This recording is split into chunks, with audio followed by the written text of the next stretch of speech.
Assalamualaikum warahmatullahi wabarakatuh.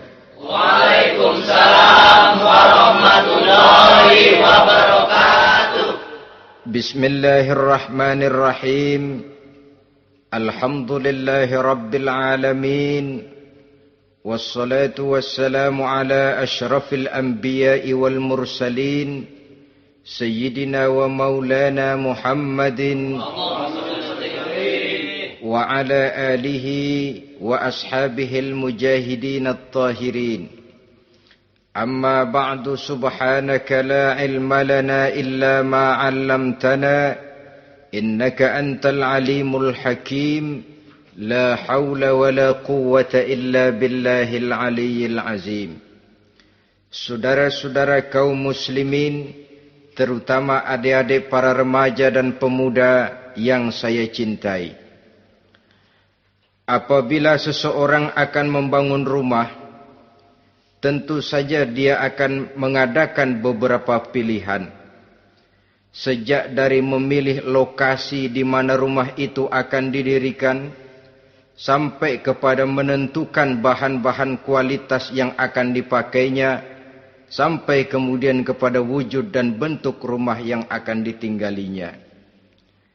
Demikianlah bahwa untuk membangun sebuah rumah yang hanya untuk menaungi kehidupan di dunia ini, kita mengadakan berbagai macam pilihan.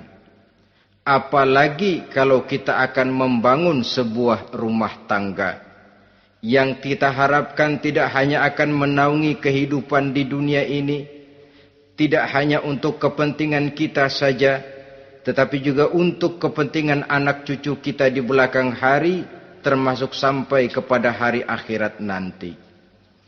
Oleh karena itu, pada pertemuan kali ini, saya hanya ingin khusus berbicara kepada adik-adik remaja dan para pemuda, bagaimana sebaiknya memilih jodoh menurut ajaran agama Islam. Dalam Al-Quran, Allah subhanahu wa ta'ala menjelaskan, Zuyyina linnasi hubbus syahawati minan nisa. Bahwa manusia, apapun jenisnya, asal dia bernama manusia, dihiasi dengan perasaan cinta kepada perempuan. Jadi sejak dahulunya, secara fitrah, laki-laki senang kepada perempuan, sebagaimana perempuan pun senang kepada laki-laki. Dihiasi rasa cinta ini dalam kehidupan manusia. Dan oleh karena adanya rasa cinta, berkembanglah segala macam persoalan. Sehingga seorang ahli cinta pernah berkata, cinta adalah 5 huruf yang membuat persoalan tidak akan pernah selesai. 5 huruf yang membuat persoalan tidak akan pernah selesai-selesai. Tetapi dalam kehidupan sehari-hari sering kita saksikan bahwa cinta ini bisa mendorong, memberikan motivasi yang baik, dan cinta ini pun bisa juga memberikan dorongan yang tidak baik. Oleh karenanya, apabila cinta itu ibarat setetes embun yang jatuh di bumi yang subur, akan tumbuhlah di atasnya aneka ragam bunga-bungaan yang harum semerbak, indah, mewangi, sedap dipandang orang, menebarkan rasa aman, damai, sentosa, dan begitu selanjutnya. Tapi jika cinta itu jatuh di hati yang gersang dan tandus, tidak ada yang akan dapat tumbuh di sana selain sirih memanjat batu, kuning daunnya, lemah gagangnya. Maka cinta yang semacam itu tidak akan memberikan dorongan positif kepada seseorang di dalam kehidupannya. Maka lebih dahulu kita akan membicarakan cinta dalam artian yang positif ini, untuk nanti sampai kepada perempuan yang bagaimana yang harus kita cintai, atau laki-laki yang bagaimana yang harus dicintai oleh seorang perempuan. Saudara hadirin yang saya hormati, cinta dalam artian yang positif, pertama, dia selalu mendatangkan keindahan. Yang kedua, cinta itu memberikan energi atau semangat untuk berjuang. Dan yang ketiga, cinta itu selalu membawa resiko dalam bentuk pengorbanan. Maka cinta yang positif pertama melahirkan keindahan. Disinilah orang memerlukan filter atau saringan. Sebab keindahan yang didasarkan karena cinta itu merupakan satu keindahan yang relatif saja. Boleh jadi karena indah orang jadi cinta, boleh juga jadi karena cinta segala sesuatu terasa jadi indah. Namun bagaimanapun juga, kalau hati sudah diliputi oleh rasa cinta, segalanya akan terasa menjadi indah. Cinta itu adalah keindahan. Yang kedua, cinta itu energi, melahirkan dorongan dan semangat. Yang lemah bisa menjadi kuat, yang takut bisa menjadi berani, yang jauh jadi terasa dekat. Itu semua karena dorongan cinta. Dan dari energi ini lahirlah yang ketiga, bahwa cinta adalah pengorbanan. Sehingga orang berkata, berani bercinta artinya harus berani berkorban. Takut berkorban, jangan bercinta. Kalau cinta ini kita salurkan kepada nilai-nilai agama umpamanya, yang pertama, cinta mendatangkan keindahan. Kita cinta kepada agama, maka apapun yang diperintahkan oleh agama akan terasa menjadi indah. Solat akan terasa menjadi indah. Puasa terasa menjadi indah. Zakat terasa menjadi indah. Jihad pun akan terasa menjadi indah. Persis kalau kita cinta kepada seorang gadis. Jika kita cinta kepada seorang gadis, apanya saja akan kelihatan menjadi indah. Jalannya terasa indah, lenggang-lenggoknya terasa indah, suaranya merdu padahal cemprengnya bukan main. Seluruhnya akan mendatangkan keindahan karena dasarnya sudah cinta. Cinta membawa kepada keindahan. Yang kedua, cinta itu melahirkan energi. Orang yang cinta kepada agama akan lahir tenaga dan semangatnya melaksanakan ibadah, melaksanakan puasa, melaksanakan zakat, melaksanakan solat, melaksanakan haji, bahkan melaksanakan jihad sekalipun. Cinta selamanya menimbulkan energi dan semangat. Sama saja dengan kita apabila jatuh cinta kepada seorang gadis, walaupun rumahnya jauh, katanya, gunung pun akan kudaki, lautan pun kuseberangi. Untuk apa itu? Untuk menemui apa yang kita cintai. Cinta selamanya melahirkan energi. Capek tidak terasa, lelah tidak terasa, semuanya tertutup oleh keindahan yang bernama cinta. Lalu yang ketiga, cinta membawa pengorbanan.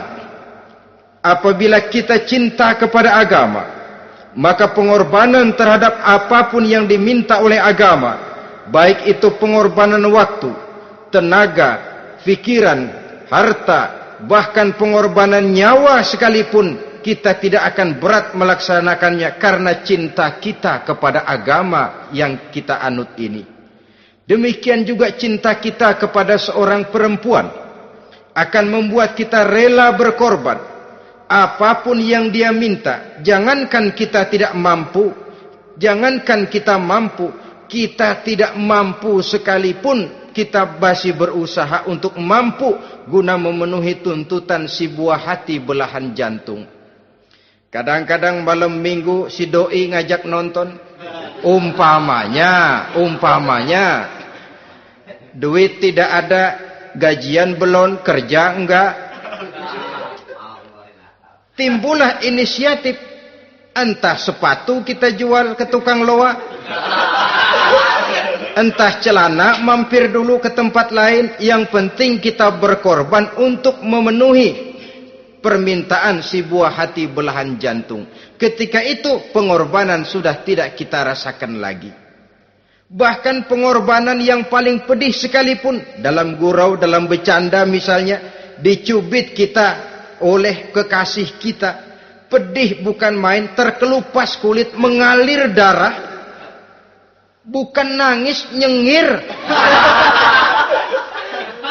malah kadang-kadang minta tambah dicubit lagi.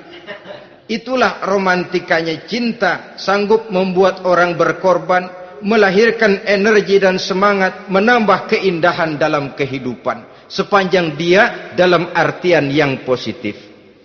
Kalau demikian masalahnya, di dunia yang penuh dengan perbenturan nilai sekarang ini, orang sering salah jalan bagaimana memilih jodoh untuk membangun rumah tangga yang bahagia. Jangan lupa bahwa membangun rumah tangga ini bukan hanya untuk 1-2 bulan, bukan hanya untuk 1-2 tahun, bahkan bukan cuma untuk kehidupan dunia, lebih daripada itu pun untuk menunjang kebahagiaan di akhirat. Oleh karenanya, memilih jodoh bukan satu hal yang mudah, bukan satu hal yang bisa dilaksanakan sambil lalu, tetapi memerlukan penelitian, memerlukan pengamatan yang mendalam. Apa petunjuk agama tentang itu? Dengan kata lain, bagaimana seharusnya seseorang memilih jodoh dalam kehidupannya? Ini tentu saja sumbangan moral buat adik-adik remaja dan para pemuda yang lagi kebingungan memilih jodoh, atau barangkali buat bapak-bapak yang kepengen nambah lagi.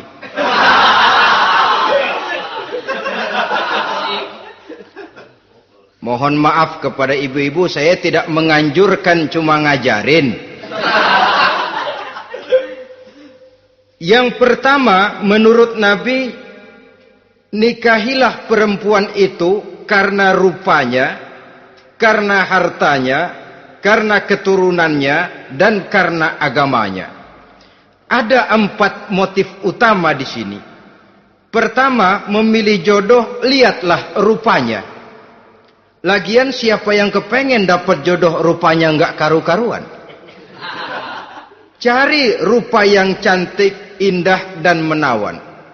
Namun jangan lupa, saya katakan di zaman di mana sering terjadi benturan nilai seperti sekarang ini, orang sulit untuk mendapatkan keaslian.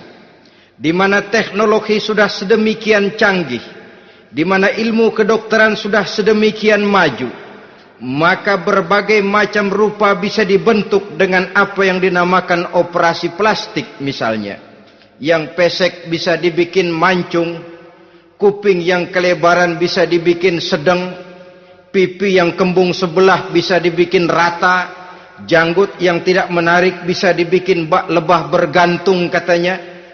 Oleh karena itu, kalau pilihan hanya tertuju kepada rupa yang cantik saja semata-mata, kita sudah melakukan satu kesalahan yang sangat besar. Sebab apa? Diperingatkan oleh Nabi melalui hadis Ibnu Majah, Bazar dan Baihaqi dari Ibnu Umar. Janganlah kamu kawini seorang perempuan karena kecantikannya, sebab kecantikan boleh jadi akan mencelakakan. Jangan juga kamu kawini perempuan karena hartanya, sebab kekayaan biasanya akan mendatangkan kesombongan. Tetapi kawinilah karena agama dan akhlaknya, karena itulah yang akan membawa kepada kebahagiaan. Saudara-saudara kaum muslimin, terutama adik-adik remaja dan para pemuda, dikala usia puber, apalagi mata baru terbuka, awal balik namanya, remaja sering kehilangan filter.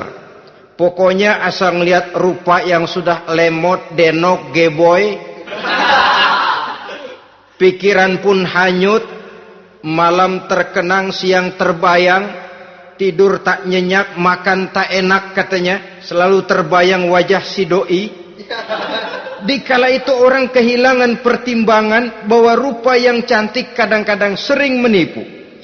Diriwayatkan oleh Imam Ibnu Abbas, satu hari ketika sedang kumpul dengan para sahabat, lewatlah orang dengan potongan potongan orang kaya.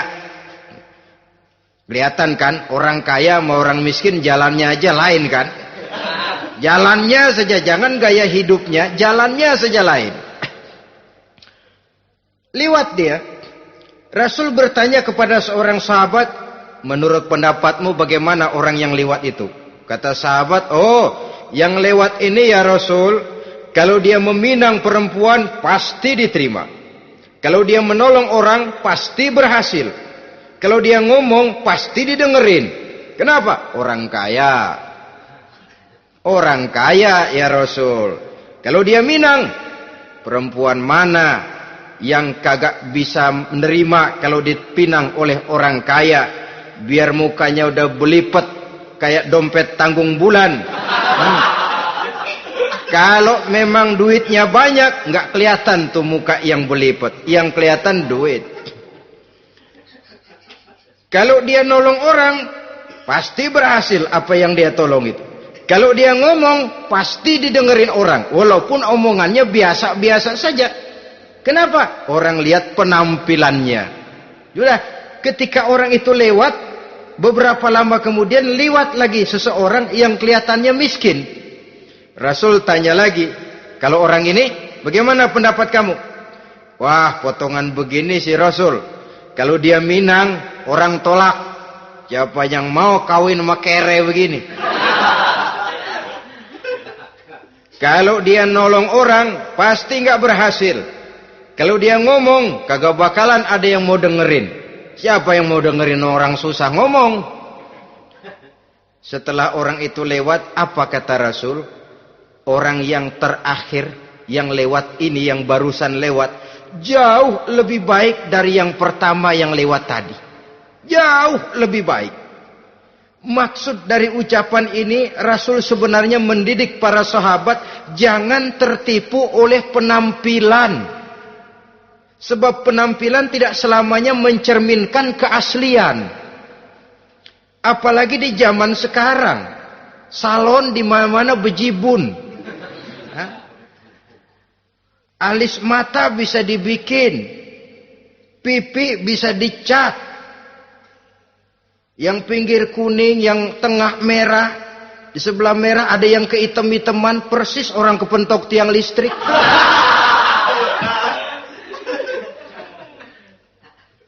Kecantikan yang artifisial, kecantikan yang bukan alami. Karena itu silakan saja cari yang cantik, tapi jangan terpaku sampai di situ. Sebab kecantikan di samping dia mudah berubah oleh pergeseran masa dan pertukaran waktu, ternyata penampilan tidak selamanya mencerminkan keaslian. Lain hari seorang sahabat pernah mengadu, "Ya Rasul, ada apa? Inna imraati la turaddu yadul lamis." Ya Rasul, istri saya tidak pernah menolak tangan orang laki yang menjamahnya, mengajak salaman kepadanya. Apa jawab Rasul? Ceraiin aja. Tapi hati saya berat ya Rasul, saya cinta betul sama dia. Ya kalau hatimu berat, jaga dia baik-baik. Nah, dari riwayat ringkas ini kita ambil satu perbandingan. Memang punya istri berwajah cantik itu kadang-kadang si malakama kalau imannya tidak kuat. Si malakama. Kita diemin aja, binal, makan hati, nggak aman, nggak tentram. Jangan-jangan saya berangkat ke kantor, dia ngompreng. Buah si malakama, seperti orang tadi, ya Rasul. Istri saya kelihatannya, sebenarnya nggak negatif maksudnya ini, cuma bersalaman, tapi terlalu ngobrol. La turaddu yadul lamis, tidak pernah menolak orang yang ngajak salaman. Ya sekedar salaman. Tapi kan awalnya dari salaman. Kalau sudah salaman kan strum bisa ngederdet dari tangan situ. Kata Rasul sederhana saja. Ya kalau memang begitu ceraiin. Saya nggak kuat Rasul. Saya cinta betul sama dia. Kalau kau tak kuat berpisah dengan dia, jagalah dia baik-baik. Ajar, didik, tanamkan rasa keagamaan di dalam hatinya. Saudara-saudara kaum muslimin, jadi rupa yang cantik tanpa didasari oleh nilai-nilai agama akan membuat seorang suami di rumah tangganya seperti si malakama. Seperti berhadapan dengan buah si malakama kalau tidak diiringi dengan nilai-nilai moral yang luhur dan bekal agama yang tangguh. akan pergi jauh dari rumah rasanya tidak aman. Sedangkan di rumah saja siapa yang akan mencari nafkah? Dan begitu selanjutnya. Orang tadi jelas berhadapan dengan buah si malakama. Didiamkan, makan hati. Sebab, maaf, kalau seorang suami sudah tidak punya rasa cemburu terhadap istrinya, itu kan yang disebut dayus. Dan dayus itu, jangankan masuk surga, bau surga saja dia tidak dapat. Tapi cemburu dalam artian bukan cemburu buta, cemburu dalam artian yang wajar. Dia cemburu, akan dikerasi takut kalau istrinya minta cerai, sedangkan dia cintanya sudah kadung medok bener. Si malakama jadinya. Nah, ini juga satu riwayat yang memberikan gambaran kepada kita. Pilihan, silakan cari rupa yang cantik saja. Cari yang cantik. Tapi kalau itu dijadikan motif utama tanpa dasar-dasar agama, saya khawatir nanti rumah tangga kita akan berhadapan dengan buah si malakama. Jadi adik-adik remaja, usaha, ikhtiar, cari yang cantik, yang kira-kira enggak membosenin, supaya kita betah tinggal di rumah, supaya kita merasa ada tempat berbagi rasa, ada tempat kita bernaung. Sebab kalau nyari bini sebini-bininya mah, ya jodoh di tangan Tuhan, kagak usah nyari juga ntar datang diri umpamanya. Iya, kalau yang datang peot. Orang harus berusaha walaupun pada akhirnya jodoh toh memang ditentukan Allah. Kan 3 hal yang kita tidak bisa menentukan itu katanya. Maut, rezeki, jodoh. Itu yang masuk mysterious problem. Problem yang misterius. Maut, misterius. Kapan kita mati, kita sendiri tidak tahu. Tahun depan, 50 tahun lagi, 100 tahun lagi, tidak pernah seorang pun diberitahu. Tapi yang pasti dia bakal datang. Kapan dan di mananya, kita tidak tahu. Bisa di rumah, bisa di masjid, ya alhamdulillah. Bisa di majelis taklim, syukur. Bisa di medan perang membela agama, bagus. Pasti dia akan datang. Maut, mysterious problem. Sesuatu yang kita tidak tahu kapan datangnya. Rezeki, gitu juga. Sehingga orang sering bilang, rezeki katanya kayak bayangan. Kita uber-uber, dia lari. Kita diam, dia mah diam. Setengah mati kita uber-uber. Emang ukuran segitu? Segitu aja. Begitu kita nggak ngapa-ngapain, datang yang bawain rezeki. Namanya rezeki itu mysterious problem. Kadang-kadang ngobek, sungsang, sumbul, udah segala tanah orang kita ukur-ukurin. Udah segala ngomong sudah nggak ada yang luh, tuh sudah buta. Tapi memang bayangan, kalau belum rezeki ya belum. Kadang-kadang nyari kode sampai tidur di kuburan.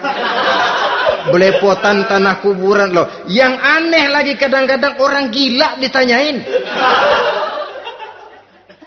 Allahu Akbar, ini kode-kode zaman sekarang ini.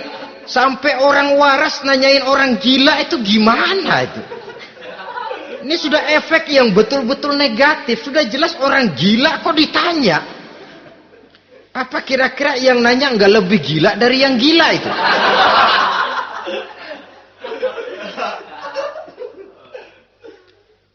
Saudara-saudara kaum muslimin, terutama adik-adik remaja dan para pemuda, jadi silakan saja cari rupa yang cantik, karena dia akan jadi tautan hati, buah hati belahan jantung, tempat kita berbagi rasa, tempat kita pulang dan tinggal di rumah tangga kita.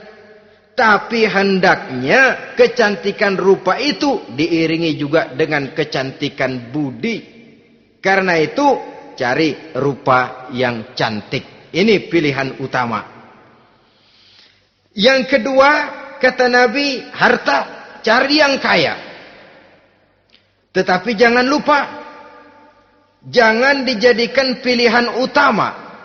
Karena kekayaan sering mendatangkan kesombongan. Apalagi kalau seorang pemuda mendapat istri orang kaya. hidupnya dimodali oleh istrinya, maka biasanya wibawanya sebagai seorang suami akan hilang.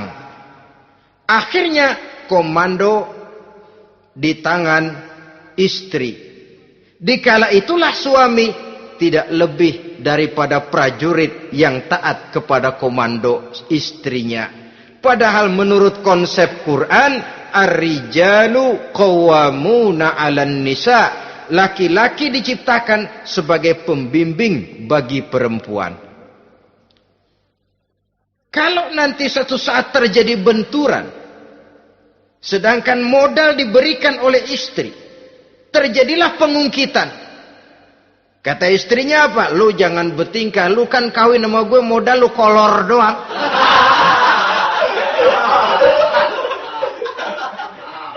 Kalau sekarang bertingkah, silakan keluar rumah. Bawa seperti engkau datang dulu, jangan bawa apa-apa. Pergilah seperti engkau datang dulu kemari. Hilanglah wibawa seorang suami. Suami kalau udah digentak sama istri begitu, ngelempuruk kayak ayam sampar. Di mana lagi letak wibawanya? Harta sering mendatangkan kesombongan.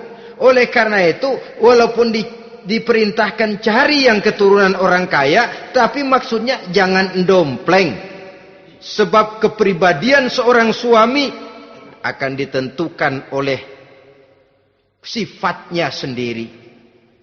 Keberadaannya ditentukan oleh karya dan perbuatannya sendiri. Itulah yang akan menampilkan kepribadian dia dalam kehidupan di masyarakat ini. Saudara-saudara kaum muslimin, terutama adik-adik remaja dan para pemuda, kan kadang-kadang di zaman sekarang kan kelas-kelas gigolo, playboy ya, nyari tante-tante kesepian, mejeng-mejeng di pinggir-pinggir jalan dengan harapan apa? Ya barterlah. Tukar tambah, nah, supaya dapat rokok, dibelikan pakaian, motor dan sebagainya. Tapi yang jelas hilang harga diri sebagai laki-laki, dan itu yang paling mahal.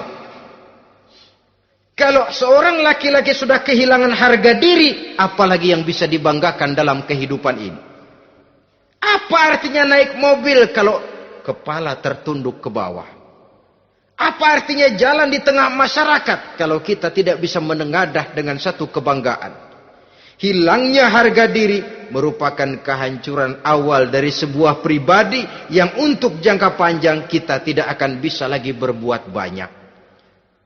Tanpa harta orang memang sulit untuk bahagia. Tapi harta semata-mata bukan merupakan jaminan bahwa orang lantas akan bahagia. Saya barangkali harus berkata, banyak orang miskin yang kaya, tapi tidak sedikit orang kaya yang miskin. Saya ulangi ini. Banyak orang miskin yang kaya, tetapi tidak sedikit orang kaya yang miskin. Nah, bagaimana pengertiannya? Orang miskin yang kaya, materinya sederhana, peralatan rumah tangganya sederhana, tapi hatinya kaya. Oleh karena hatinya kaya, jiwanya lapang. Sebaliknya, orang kaya yang miskin, di tengah kelimpahan materi yang berlimpah, segalanya serba ada, hatinya yang miskin. Kelimpahan materi tidak akan sanggup mengobati kemiskinan hatinya. Sehingga di tengah kehidupan yang serba ada, dia masih merasa kurang, maka dia tidak pernah cukup. Di tengah kemilauan dan gemerlapan serta glamornya rumah mewah, dia merasa hidup di tengah gurun pasir yang gersang dan tandus. Karena itu, biarlah miskin harta tapi kaya budi, daripada kaya harta tapi miskin budi. Lebih utama lagi, kaya harta, kaya budi. Itu idealnya. Dasar pilihan ketiga, sesudah rupa dan harta, menurut Nabi, keluarga. Faktor keturunan sangat menentukan. Pepatah mengatakan buah apel akan jatuh tidak terlalu jauh dari pohonnya. Biasanya kalau bapak kalong, anak kampret. Bapak nyolong, anak nyopet. Itu fotokopi. Saudara-saudara, sungguh pun demikian, faktor keluarga bukan merupakan yang paling dominan. Karena segalanya memang bergantung kepada hidayah dari Allah Subhanahu wa ta'ala. Kalau hidayah datang, bisa saja anak maling bisa jadi kiai. Kalau hidayah datang, bisa saja anak nabi malah ikut bersama orang-orang kafir. Pada akhirnya orang mau besar atau tidak, bukan dengan jalan menyempeng kepada keturunan orang lain, tapi ditentukan oleh kepribadian dirinya sendiri. Tidak bisa kita menjadi besar dengan menyebut kebesaran orang lain. Itu sebabnya dicontohkan oleh Imam Ali pada saat beliau berkata, laisal fata may yaqulu kana abi walakinnal fata may yaquluha anadha. Anak muda yang gentleman adalah anak muda yang berani berkata, inilah saya. Bukan anak muda yang membanggakan leluhurnya. Ini kan zaman sekarang ini lagi ngetop-ngetopnya lagu-lagu cengeng katanya dah. Sebenarnya menurut saya bukan cuma lagu cengeng yang jadi masalah. Lagu cengeng cuma satu efek dari sikap yang lebih utama dari itu, yaitu mental cengeng. Kalau mental sudah cengeng, apapun yang kita lakukan akan jadi cengeng. Tidak cuma lagu, kebudayaan yang lahir akan kebudayaan cengeng. Jadi pengusaha cengeng. Jadi pejabat cengeng. Jadi kiai cengeng. Kenapa? Mental cengeng. Di antara mental cengeng itu apa? Mengandalkan fasilitas atasan. Kalau tidak ada fasilitas dari atas, lantas tidak bisa berbuat apa-apa. Cengeng. Menjadi besar bukan karena karier pribadi, tapi karena nasib katrolan. Itu pun termasuk mental cengeng. Sedikit gagal, bagaimana sedikit jalan buntu, sedikit deadlock, lu ngapain lu melulu? Saudara hadirin yang saya hormati, jadi lebih penting dari sekedar lagu-lagu cengeng, saya malah lebih suka bicara mental cengeng ini. Mental yang cepat putus asa. Mental yang tidak mau mengeluarkan usaha maksimal. Mental yang hanya mengandalkan fasilitas.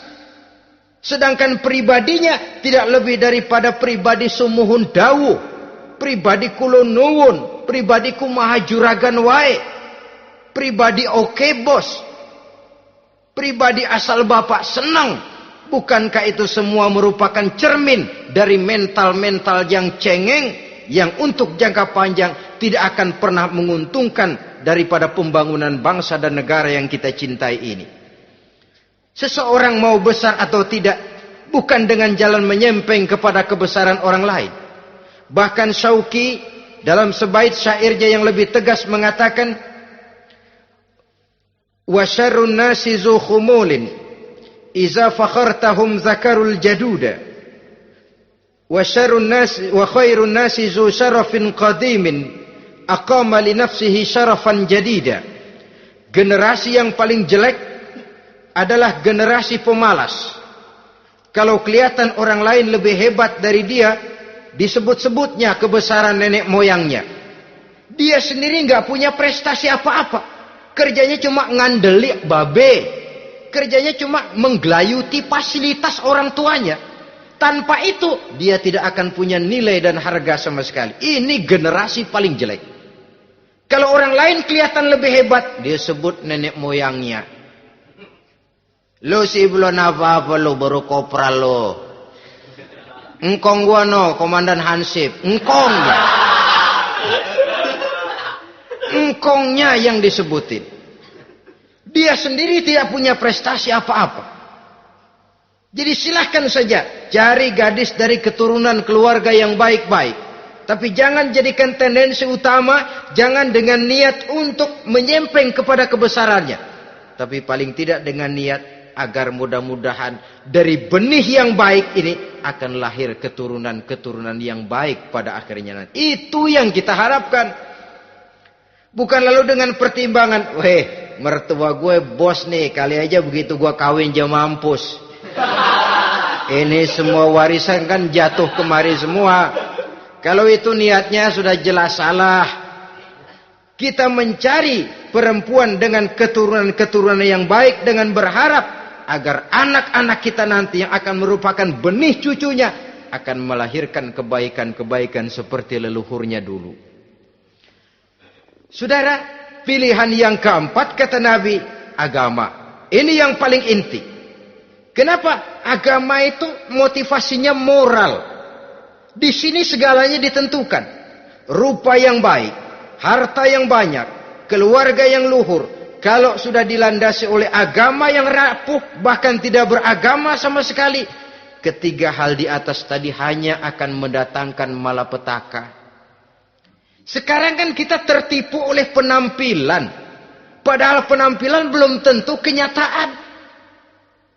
Di jalan-jalan kita akan lebih terpesona melihat gadis pakai miniskirt di atas lutut ketimbang kita melihat gadis-gadis yang pakai jilbab. Kalau sudah pakai jilbab keliwat, yang usil banyak banget, bau sorga nih. Bau sorga katanya. Tapi kalau sudah yang pakai miniskirt itu yang lewat, itu dari ujung ke ujung mata kagak mau kedip. Laler nemplok di mata kagak dirasain. Kita terpesona oleh penampilan zahir, padahal penampilan belum tentu memantulkan hal yang sebenarnya. Tapi memang itulah watak manusia.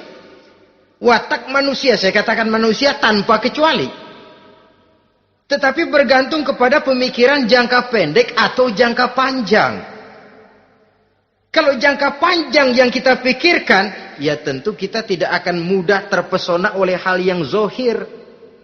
Sampai-sampai Quran sendiri mengatakan budak yang hitam legam tapi beriman itu lebih baik daripada orang-orang musyrik walaupun cantik, denok, lemot, geboy. Ada lagi nggak bahasa yang lebih dari itu? Cantik, denok, lemot, geboy, bahenol, nerkom. Tapi kafir masih lebih baik budak yang hitam legam sekalipun. Kalau dia beriman. Kenapa? Rumah tangga untuk jangka panjang. So itu Islam tidak membolehkan kawin campuran dengan lain agama. Walaupun ada ayat yang mengatakan boleh kawin dengan ahlul kitab. Tapi sebagian mufassir menjelaskan bolehnya kawin dengan ahlul kitab itu dalam kondisi darurat. Dalam kondisi normal tidak bisa. Kenapa? Kalau sudah berlainan agama, akan terjadi kerancuan rumah tangga untuk jangka panjang. Bagaimana membina dalam keharmonisan di rumah tangga? Bagaimana nasib anak-anak nanti? Kadang-kadang ada keluarga, kami sih keluarga modern. Anak-anak kami berikan kebebasan untuk milih agama apa saja. Bapaknya Islam, istrinya Kristen, anaknya ada yang Hindu, Buddha. Bagus nih, keluarga pecel namanya. Bagaimana keluarga modern bisa seperti itu? Padahal seorang suami bertanggung jawab di hadapan Allah. Dia akan ditanya tentang istrinya. Dia akan dimintakan pertanggungan jawab tentang anak-anaknya. Kalau istri kita berlainan agama, mungkin terjadi pengkaplingan. Pokoknya kalau anak perempuan ikut ibu, anak laki ikut bapak. Administrasi dunia bisa begitu. Tapi akhirat, pertanggungan jawab di hadapan Allah. Bisakah kita? Sorry aja Tuhan emang janjinya begini. Saudara hadirin yang saya hormati, oleh karena itu budak legam hitam kalau beriman masih lebih baik daripada orang-orang yang tidak beriman walaupun cantik dan mempesona. Kenapa? Ini faktor agama. Ya buat 1-2 bulan bisa terwujud rumah tangga yang tentram. 2-3 tahun mungkin masih bisa bertahan, tapi sampai kapan? Sampai kapan itu akan terwujud? Pada akhirnya akan muncullah dilema yang akan sulit buat diatasi. Oleh karenanya motif agama dijadikan stres oleh Nabi. Fasfar bizatiddin taribat yadak. Pilih agama sebagai titik sentral, sebagai pilihan utama. Kalau agamanya kuat, walaupun rupanya sederhana, tapi karena nilai agamanya kuat, dia bisa menyenangkan hati suaminya. Dia bersolek untuk kepentingan suaminya. Dia taat kepada suaminya. Harta, dia anak orang kaya untuk membantu perjuangan suaminya. Tapi kalau tidak ada modal agama, rupa yang cantik bisa menyengsarakan suami. Apalagi kalau suami kere. Istrinya sudah cantik, kaya ataupun tidak kaya kadang-kadang. Udah, suaminya suruh ngempu di rumah, bininya yang kerja. Ya kalau kerja mendingan kalau dikerjain itu.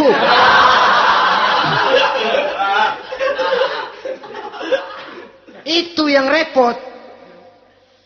Saudara hadirin yang saya hormati, dan ini bukan satu dua kasus. Alangkah malangnya kalau sudah terkena hal seperti itu. Akhirnya seperti pengaduan sahabat kepada Rasul tadi. Mau diceraiin, cinta saya udah medok benar Rasul. Enggak diceraiin, hati saya ngebet, pegel. Si malakama akhirnya. Jadi oleh karenanya agama. Kalau dia cantik, walaupun miskin, agamanya kuat, dia bisa memelihara kehormatan diri. Dia kaya, agamanya kuat, hartanya disalurkan di jalan Allah. Karena itu, agama jadikan pilihan utama. Dan ukuran agama itu bukan cuma jilbab loh. Ya kadang-kadang ada juga yang jilbabnya nggak pernah lepas, tapi kadang-kadang akhlaknya lebih binal dari yang kribo. Ada cuma sekedar kamuflase saja, itu pun penampilan, sekedar penampilan saja. Cuma dari segi aurat ya memang lebih baik dan lebih utama, dan saya kira lebih mengundang penasaran toh. Duren kalau udah dibuka kan kelihatan isinya, emang udah begitu, udah. Tapi kalau masih rapat, itu yang rasanya kita pengen buka. Timbul tantangan, gue pengen tahu isinya. Rasanya juga begitu. Sama saja dengan baju, kalau dibungkus rapat di plastik, ditaruh di etalase, adanya di toko mau serba ada, tahu kita barang mahal nih. Biar punya duit, kita mau nawar ragu-ragu, takut nggak cukup. Tapi kalau barang sudah dibuka di jalanan, diobral di pinggir jalan, murahan, 1.003 masih dicampur odol. Yang begitu sih biar nggak punya duit, kita berani banget tanya, nawar, megang lagi nyemek. Berat duit nih bang. Kenapa? Barang sudah terbuka. Jadi saudara-saudara, syukur kalau keempat-empatnya ini jodoh terkumpul dalam jodoh yang saudara cari. Sudah rupanya cantik, kaya, keturunan orang baik-baik, agamanya kuat. Nah, surga dunia tuh. Yang begitu cari. Kalau ada yang begitu, saya juga mau nambahin satu lagi.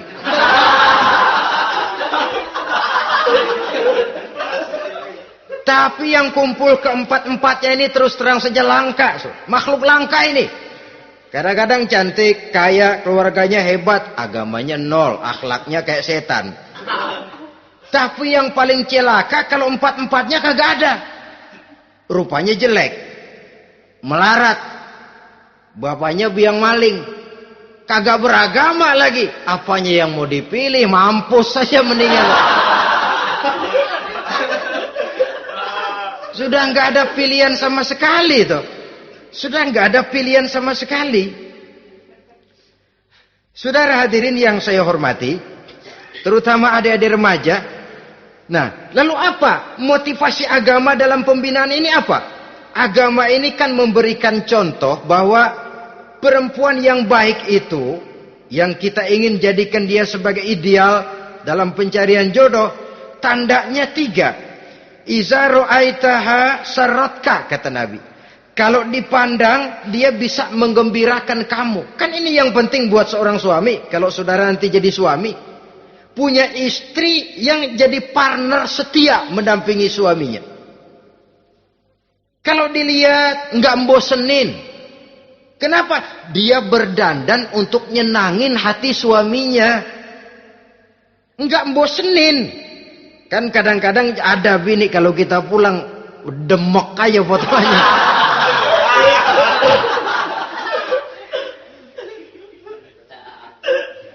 Ini yang bikin suami enggak betah di rumah ini kan yang begini. Adapun perempuan yang beragama, apabila dipandang oleh suaminya, dia pandai menyenangkan hati suaminya. Andai kata suaminya dalam kesulitan, dia tidak menambah beban kesulitan. Paling tidak dia bisa memberikan satu bantuan moral. Bantuan moral untuk mengurangi beban kesulitan daripada suaminya. Suami pulang dagang rugi, kata istrinya, romantika bang. Sekali-sekali lah, masa selamanya dagang mau untung. Besok siapa tahu untung lebih besar. Kan meringankan toh. Kadang-kadang enggak, suami pulang dagang dari pasar panas, rugi. Sampai rumah bini pidato. Peletar-peletor. Lu dagang rugi, emang lu laki goblok.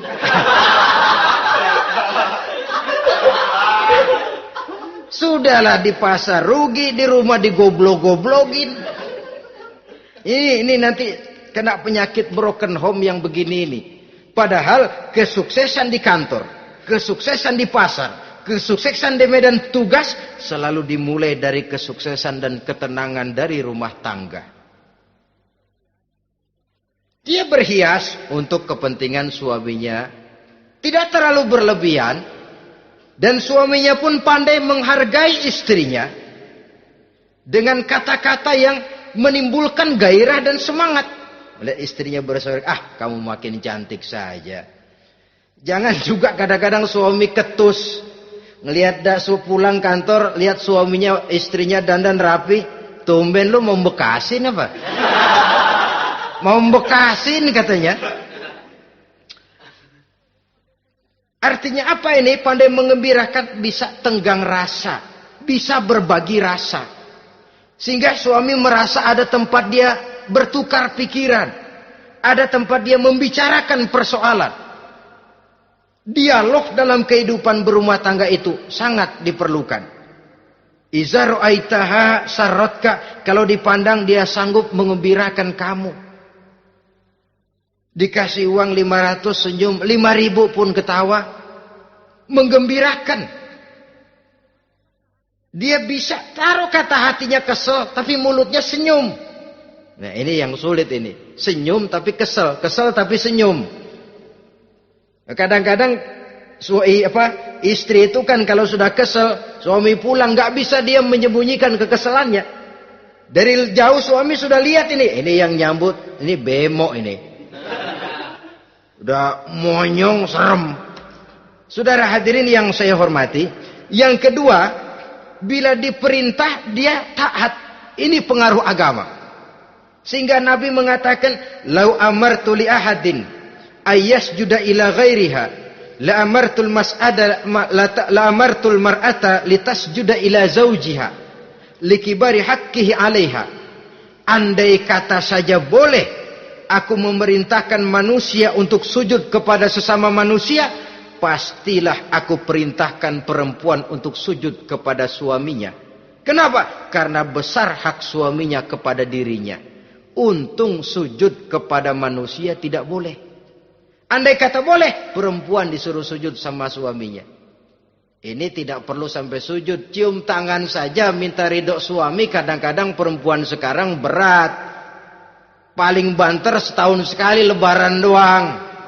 Laki pulang sembahyang tubruk, cium tangan, minta redo, nangis segala macam. 3 hari habis lebaran, beras habis, monyong aja lagi.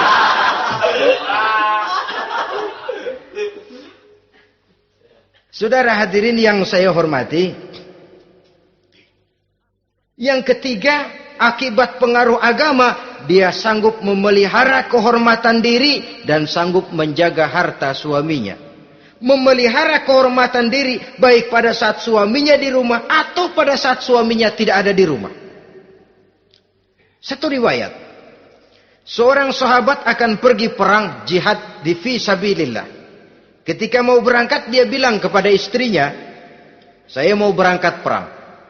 Kalau saya belum pulang kamu jangan keluar rumah. Baik bang. Pergi istrinya. Pergi suaminya jihad. 1 minggu, 2 minggu berlalu belum juga pulang. Satu hari datang utusan dari rumah orang tua si istri ini. Assalamualaikum bu. Waalaikumsalam. Ada apa? Ada berita kurang enak bu. Orang tua ibu sakit parah. Mohon tolong ditengokin. Apa kata si istri? Maaf saja, suami saya belum pulang dari medan perang. Saya belum dapat izin keluar rumah kalau dia belum pulang. Tolong sampaikan maaf saya kepada orang tuanya. Pulanglah utusan tadi. Besok balik lagi. Bu, ada apa? Udah Senin Kemis. Napasnya sudah sampai tenggorokan. Tolong tengokin buat terakhir kalinya bu. Suami saya belum pulang. Dia pesan kalau dia belum pulang saya jangan keluar rumah. Saya nggak bisa tengokin orang tua saya. Salam maaf saja. Pulang utusan itu. Besok balik lagi. Bagaimana? Sudah meninggal bu. Mau dikubur. Tengokinlah buat terakhir kalinya. Suami saya belum pulang. Saya belum berani keluar rumah kalau suami saya belum pulang. Itu janji saya sama suami saya. Pulanglah utusan ini ngadu kepada Rasulullah sallallahu alaihi wasallam. Ya Rasul, ini perempuan kelewatan benar. Dari orang tuanya sakit sampai sekarat, sampai mati, sampai dikuburin dia nggak nengokin. Memangnya kenapa? Suaminya katanya pergi jihad. Dan suaminya tidak mengizinkan dia keluar rumah.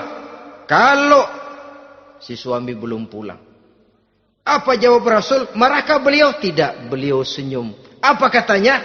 Dosa orang tua yang meninggal ini telah diampuni oleh Allah karena dia punya anak perempuan yang begitu taat kepada suaminya. Allahu Akbar. Dosa orang tua yang sudah meninggal itu diampuni oleh Allah karena dia punya anak perempuan yang begitu taat kepada suaminya. Ketaatannya kepada suaminya menyebabkan dosa orang tuanya diampuni oleh Allah Subhanahu wa taala. Suami pergi jihad, orang tua sakit keras, tidak berani dia keluar rumah. Itu tandanya bisa menjaga kehormatan diri. Kalaupun satu saat suaminya manggil, bu, tolong ambilin uang di dompet. Dompetnya dibawa, bang, ambil saja sendirilah, nanti salah ambil lagi saya. Kadang-kadang enggak, suaminya pergi mandi, dompet berantakan. Saudara hadirin yang saya hormati, ini motivasi agama. Jadi kecantikan zahir yang diimbangi dengan kecantikan batin oleh karena pengaruh agama tadi. Kalau sudah kemari, orang tidak perlu mikir-mikir operasi plastik, bikin yang pesek jadi mancung supaya orang tertarik, bikin belakang yang kurus jadi menarik. Tidak. Orang tidak perlu lagi pakai susuk-susukan, dipasang di bibir supaya kalau senyum orang gempor, supaya kalau ngomong orang percaya, dipakai di kuping supaya macam-macam. Tidak perlu lagi pakai jompa-jampe, pelet-peletan supaya kalau diludahin orang ngikut. Nggak perlu lagi. Kenapa? Cinta itu nature, sesuatu yang alamiah, yang tidak bisa dipaksakan. Dia kudrati, karunia dari Allah. Tidak bisa cinta dipaksakan. Kalaupun bisa, dengan ilmu pelet, oh saudara bisa membuat orang jatuh cinta, ya 2-3 hari, 4-50 hari. Kesananya, apa yang akan terjadi? Kelanggengan tidak akan pernah terwujudkan. Kenapa? Keterpaksaan yang akan timbul. Dalam kondisi semacam itu, rumah tangga tidak akan mengalami ketenangan dan ketentraman. Jadi biarkan cinta berjalan secara alamiah, karena dia memang alamiah. Saudara-saudara, nah sekarang kalau sudah ketemu nih, yang 4 tadi, rupa cantik, keturunan boleh, kaya lumayan, agama kuat. Apa yang harus kita cari? Apa yang harus kita lakukan? Apa pakai pepatah anak sekarang? Aku lihat, aku pikat, aku dapat, aku sikat, aku minggat. Bangsat.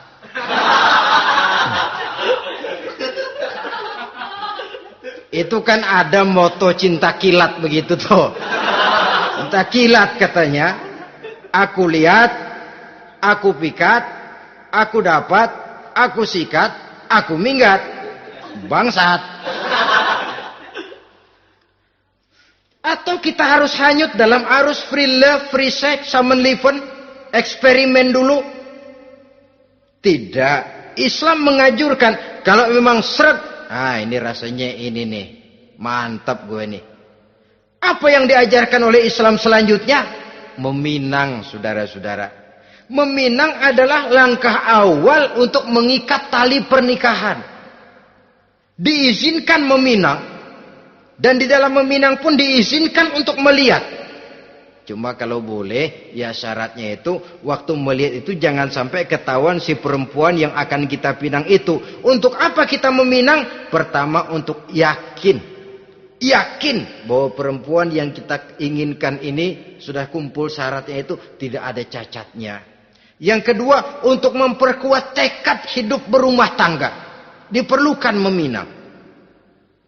Adapun adat itu berbeda. Tapi bahwa konsep meminang itu dalam Islam ada, itu jelas. Ya kalau mesti bawa pisang raja, pakai roti buaya, pakai martabak segede ban mobil truk segala macam. Itu adat saja, ya. Tapi yang real meminang itu ada dalam Islam. Nah, bagaimana adab meminang? Setelah kita tahu anak ini cantiknya ya, keturunan baik, ya kekayaannya lumayan, agamanya kuat, pinanglah dia. Caranya boleh lihat langsung.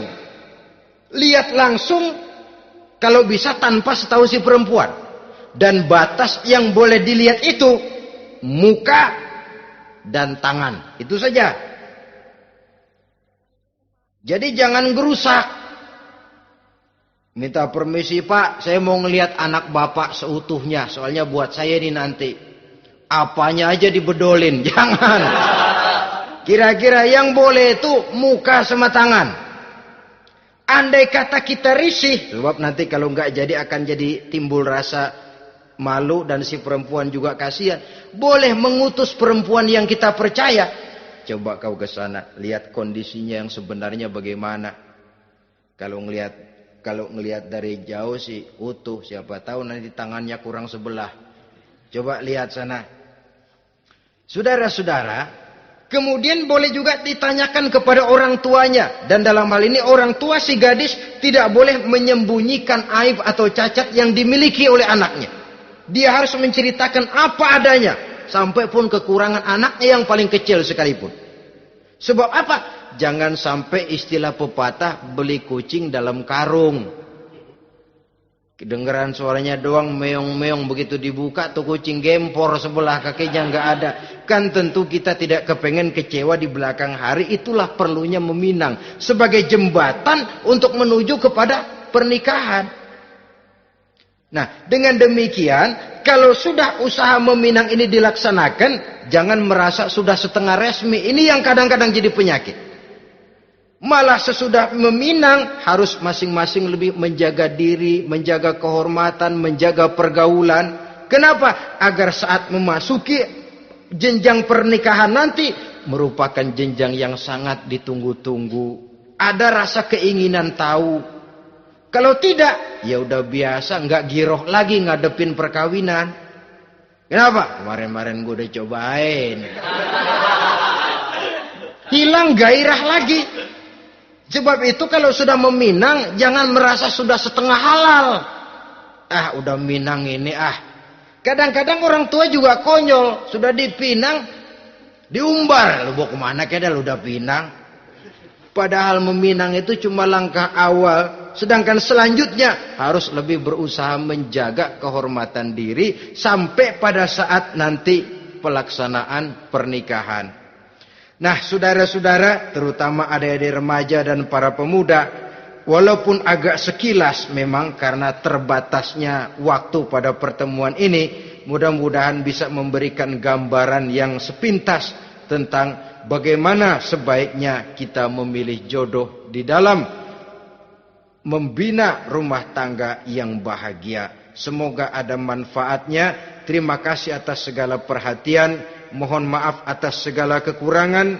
Usikum wa nafsi bitaqwallah. Wassalamualaikum warahmatullahi wabarakatuh.